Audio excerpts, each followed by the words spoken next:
Good morning friends, welcome back to my channel. আশা করছি সবাই তোমরা খুব ভালো আছো। আর আমিও কিন্তু গোপালে কৃপায় মোটামুটি ঠিকঠাকই আছি। তো সকাল সকাল একদম ব্রেকফাস্ট টেবিলে দেখো সাজিয়ে নিয়ে বসে গেছি। ডিম সিদ্ধ রয়েছে, পেটাই পরোটা এখানে বাকিটা রয়েছে, আর রয়েছে ঘুগনি। তো দেখে বুঝতেই পারছো এটা বাইরে থেকেই আনানো। কারণ হচ্ছে গেছিলাম সকাল সকাল পাপা আর আমি বাজারে, কারণ হচ্ছে আজকে তো সানডে। তো ভালো মন্দ বাজার তো করতে হবে আর কি। তো চলে গেছিলাম দুজনেই। আর এখানে অনেক রকমের আজকে মাছ নিয়ে এসেছে। প্রথমে গিয়ে দেখো পেয়ে গেছিলাম হচ্ছে এগুলো হচ্ছে দেশি তেলাপিয়া, ছোট ছোট সাইজের, আর পুকুরের আর কি। তো একদম জ্যান্ত ছিল মাছগুলো, জলে ছাড়া। তো দেখে আর লোকটা সামলাতে পারলাম না, নিয়ে নিয়েছি এইটা। আর নিয়েছে হচ্ছে ভোলা মাছ সমুদ্রে, এটা আবার বাবুর খুব পছন্দ, কারণ এতে কাঁটা থাকে না, আর ও যে কোনো সমুদ্রের মাছ খেতে খুব ভালোবাসে। আর যেহেতু প্রতিদিন বাজারে যাওয়াটা সম্ভব হয়ে ওঠে না, কারণ আমার ক্লাস থাকে, আমি সকালে তো একটু ব্যস্তভাবেই রান্নাবান্না করি, তোমরা দেখেছো। তো সকালে উঠে প্রত্যেক দিন বাজারে গিয়ে সেগুলো এনে কেটে বেছে রান্না করতে গেলে তাহলে আমার আর রান্না হবে না, ক্লাসও হবে না। সেই জন্য আমি কি করি, সবসময় আগের থেকেই আমি একটুখানি ভেবেচিন্তে রেখে দিই আর কি, যে পরের দিন কী রান্নাবান্না হবে। আর এখানে দেখতেই পেলে মৌরলা মাছ নিয়ে এসেছি, আর সঙ্গে অনেক ওর মধ্যে পুঁটি মাছ আর বাটা মাছও ছিল আর কি। তো চলো, মাছ তো নিয়ে এসেছি সব কিছু, কিন্তু এগুলো কাটতে হবে এখন। এটাই হচ্ছে সবথেকে বড় কাজ, আর আমার সবথেকে ইরিটেটিং লাগে হচ্ছে এই মাছ কাটা। আর ঘরের মধ্যে বসেই কাটতে হবে, কারণ বাইরে তো কাটার কোনো জায়গাই নেই। তো চলো মাছগুলো কাটবো, তার আগে আরও কিছু সবজি নিয়ে এসেছি। এখানে দেখো নতুন, আজকে প্রথম নতুন ভেন্ডি নিয়ে আসলাম, পটল আনলাম, আর এই আলুগুলোকে বলা হয় লাল আলু। এটা যারা গ্রামের দিকের মানুষ আছো তারা চেনো, এই আলু ভাতেটা খেতে খুবই টেস্টি হয়। তো এখন সবজি পাতিগুলোও সুন্দর করে আমি গুছিয়ে নিচ্ছি। এখানে দেখো আলু, ক্যাপসিকাম, এখানে 2 রকমের পেঁয়াজ নিয়ে আসা হয়েছে, টমেটো আর লাল আলু। তো সবগুলো গুছিয়ে নিয়েছি, এবার মাছগুলো কাটবো। আর মিস্ত্রিদের চা করতে হবে, তো চায়ের কাপগুলো এখানে সব রাখা রয়েছে, করে নিই। আর এই জায়গাটা কালকে পরিষ্কার করেছি, দেখো নতুন কাগজ টাগজ পেতে ঠিকঠাক করে রেখেছি। আসলে ছেলের পরীক্ষার জন্যে কাজকর্মগুলো সবই পেন্ডিং ছিল আর কি। সমস্ত ঘরগুলো একবার করে ডিপ ক্লিন আর কি করতে হবে। তো সে রান্নাঘরটা খানিকটা হয়েছে পোর্শান, আর খানিকটা পোর্শান এখনও বাকি আছে। বাবুর পরীক্ষার জন্য ওগুলো হাত দিতে পারছিলাম না, কারণ ওগুলো করতে গেলে অনেকটা সময় লাগে। তো যেহেতু এখন এক্সাম শেষ আর কি, তো খুব একটা কাজকর্মের তাড়াহুড়ো নেই, সেই জন্য এখন অল্প অল্প করে ঘরগুলো পরিষ্কার করছি। তো তোমাদের সঙ্গে অবশ্যই শেয়ার করব। আর এদিকে দেখো মাছ টাছ কেটে আমি চলে এসেছি। সকালে আবার একটা বন্ধু এসেছিলো, তো কথা বলতে বলতে দেরি হয়ে গেল, ঘড়িতে প্রায় 12টা বেজে গেছে। খুব তাড়াহুড়ো করে রান্না বসিয়েছি। আর প্রথমেই মোরলা মাছগুলো ভেজে নিচ্ছি, অল্প পরিমাণে করব, বেশি করব না, কারণ দুজনে আর কতটা খাবো। বাকি মাছটা কিন্তু আমি রেখে দিয়েছি। আর ওদিকে ভাতটা কিন্তু আমার ফুটে উঠেছে, দেখতেই পাচ্ছ। আজকে মোরলা মাছের ঝালটাতে আমি একটুখানি পেঁয়াজ ইউজ করছি, তো কালো জিরে ফোড়ন দিয়েছি, আর একটু বেশি করে পেঁয়াজ দিয়ে মাছের ঝালটা করব, মানে একদম গামাখা গামাখা। আর পেঁয়াজটা দিলে আমার বেশ ভালো লাগে। আর মাছটা আজকে আমি একটু কড়া করেই ভেজেছি, তবে পাপা কড়া করে ভাজা মাছটা খেতে পছন্দ করে না, আমার আবার কড়া করে না ভাজলে যেন গন্ধ লাগে। তো এদিকে দেখো সর্ষে, শুকনো লঙ্কা, কাঁচা লঙ্কা আর একটু জিরে দিয়ে একটা পেস্ট বানিয়েছিলাম। তো পেস্ট একটু বেশি করা হয়ে গেছে, তো অসুবিধা নেই, টিফিন বক্সে রেখে দিচ্ছি এখন, কালকে কোনো তরকারিটা ওটা ইউজ করে নেব।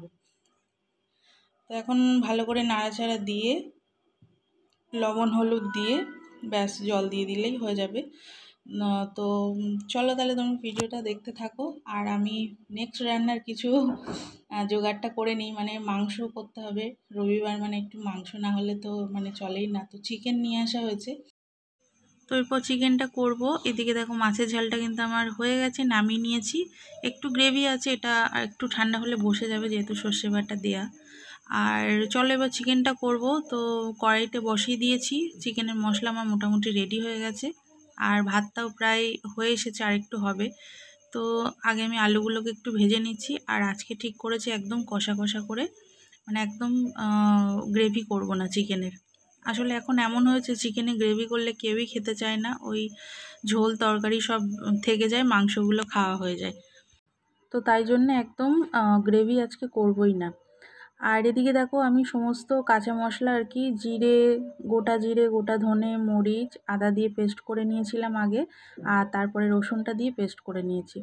আজকে আর শিলনোড়াতে বাটলাম না, কারণ অনেকটা লেট হয়ে গেছে। তো শিলনোড়াতে না জিরে আর ধনে বাটতে গেলে অনেক সময় লাগে আর হাত ব্যথাও হয়ে যায়, সেই জন্য আজকে আর করছি না।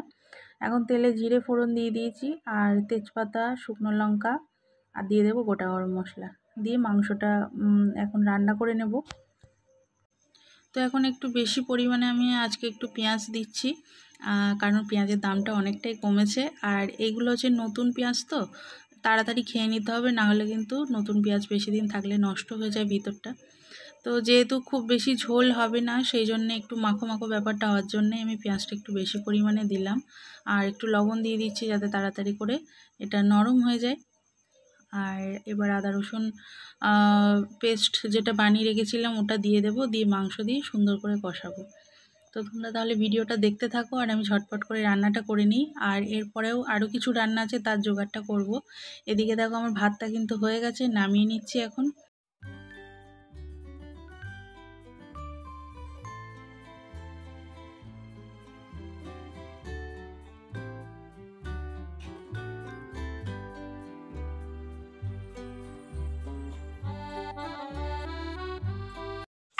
আর এদিকে দেখো পাপা আবার লাল শাক তুলে দিয়ে গেল বাবুর জন্যে, কারণ বাবু শাক ভাজাটা খেতে ভালোবাসে। তো মোটামুটি আমার রান্না হয়ে গেছিলো, বাট আবার ওটা নিয়ে আসলো, ওটাও করতে হবে। তো শাকগুলো বেছে নেব। আর এদিকে পাপাকে একটু গ্লুকন্ডি গুলে দিচ্ছি, কারণ ও তো সমানে মিস্ত্রিদের সঙ্গে লেগেই থাকে যতক্ষণ বাড়িতে থাকে। তো এখন আর শরবত করবো না, ভেবেছিলাম লস্যি বানাবো, বাট অনেকটা লেট হয়ে গেছে, প্রায় 1টা বেজে গেছে। সেই জন্য এখন আর লস্যি খেলে খেতে মানে দুপুরের খাবারটা খেতে পারবে না, সেই জন্য একটু গ্লুকন্ডি করে দিচ্ছি। আর আমার রান্না তো এখন একটু বাকি আছে, চিকেনটা হলে হয়ে যায়, আর শাক ভাজাটা করে নেব, আর একটু চাটনিও করব। তো এখন কিছুটা বাসন জমে গেছিলো, তো যেহেতু রান্না হচ্ছে মাংসটা, ততক্ষণে আমি এদিকে দেখো এগুলোকে একটু ধুয়ে নিচ্ছি।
এই তো ভাতটা হয়ে গেছে, তো রেখে আসলাম তোমরা দেখলেই টেবিলে।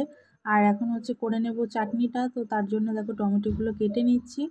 আর এই সমস্ত টমেটোই কিন্তু আমাদের গাছের, এখনও গাছে অনেক টমেটো রয়েছে। আর প্রায় 5 থেকে 6 কিলো মতো টমেটো ফ্রিজে তোলা রয়েছে, কারণ গাছে পাকা অবস্থায় তো বেশি দিন রাখা যায় না আর কি, পাখিতেও খেয়ে নেয় আর এমনিও পচে নষ্ট হয়ে যায়। সেই জন্যে ফ্রিজে রেখে দিয়েছি যতটা দিন ভালো রাখা যায় আর কি। তো এখন কড়াইতে একটুখানি তেল দেব, খুবই সামান্য, আর 5 ফোড়ন দেব, দিয়ে টমেটো চাটনিটা এখন সুন্দরভাবে করে নেব। আর তোমাদের সঙ্গে ডিটেলসে রেসিপিটা শেয়ার করছি না, তোমাদেরকে একটু বলে দিলাম। আর চাইলে তোমরা শুকনো লঙ্কা একটু অ্যাড করতে পারো, বাট বাবু পছন্দ করে না বলে আমি শুকনো লঙ্কা দিই না চাটনিতে। তো এটাকে দিয়ে এখন একটু লবণ দিয়ে ঢাকা দিয়ে রাখবো যতক্ষণ না টমেটোটা একদম গলে যায়। তো গলে যাওয়ার পর তারপরে আমি এতে কিন্তু চিনিটা অ্যাড করব। মিষ্টির রস থাকলে সবথেকে বেশি ভালো হয়, বাট আজকে নেই। আর এদিকে দেখো মাংসটা আমার সুন্দর কষে গেছে, আর এতে কিন্তু আমি একটা ফোঁটাও জল দিইনি। মাংসের থেকেই জল বেরিয়ে মাংস, আলু সব কিন্তু সুন্দর সিদ্ধ হয়ে গেছে। আর কষা কষাও রয়েছে, একটু গ্রেভিও হালকা হয়েছে, দেখো দেখে বুঝতে পারছো। তো এতে আমি কোনো আজকে জল অ্যাড করব না। আর একটু গরম মশলা বাটা দিয়ে এটাকে আমি নামিয়ে নেব।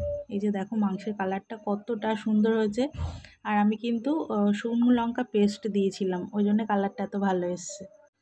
এই তো রান্নাবান্না কমপ্লিট, চলে এসছে এখন খাবার টেবিলে। বাবু ওকে অলরেডি খেতে দিয়ে দিয়েছি। আর এখানে স্যালাড কেটে নিয়েছি, মাংসের সঙ্গে একটু স্যালাড না হলে ঠিক ভালো লাগে না, তো পেঁয়াজ, লেবু আর শসা। আর সমস্ত রান্নাবান্না তো তোমাদেরকে দেখিয়েছিলাম, তবু আর একবার দেখিয়ে দিচ্ছি। এখানে রয়েছে 1 হাঁড়ি ভাত, একদম দুবেলার জন্য করে নিয়েছি, যদি রাত্রিরে না হয় তাহলে একটু রুটি করলেই হয়ে যাবে।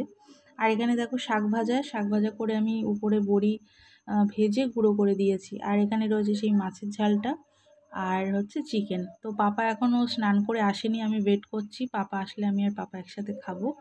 বাবুকে দিয়ে দিয়েছে। মাংসর কালারটা দারুণ হয়েছে, আর খেতেও সত্যি খুব ভালো হয়েছে, একটু টেস্ট করেছিলাম। আর আমার ঘরে আর কি মাংস রান্না হলে কষা ছেলেকে আর ছেলের বাবাকে দিতেই হবে, না হলে হবে না, মানে 1 পিস হলে ওদেরকে দিতে হবে। তো এই যে আর চাটনি রয়েছে। তো আজকে ভিডিওটা এতটুকুই থাকছে বন্ধুরা, দেখা হবে নতুন একটা ব্লগে, ততক্ষণের জন্য টাটা।